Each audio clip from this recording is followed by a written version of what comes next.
சிறிய எறும்புகள் ஒரு பெரிய யானைக்கு பாடம் கற்றுக் கொடுத்தன. எப்படின்னு தெரியுமா? ஒரு காட்டில் தற்பெருமை கொள்ளும் ஒரு யானை இருந்தது. அது தான் வலியவன் என்று பெருமை அடித்துக் கொள்ளும். இவ்வளவு சின்னவங்களா இருக்கீங்க, உங்களால் என்ன செய்ய முடியும்? யாரையும் குறைத்து மதிக்காதீர்கள்.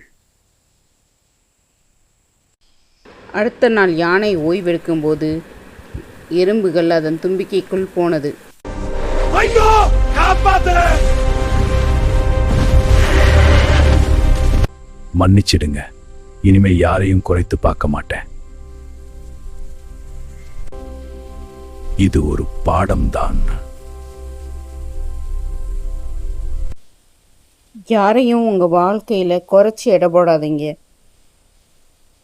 இந்த கதை பிடித்தால் லைக் பண்ணுங்க, கமெண்ட் பண்ணுங்க, மறக்காம சப்ஸ்கிரைப் பண்ணிடுங்க.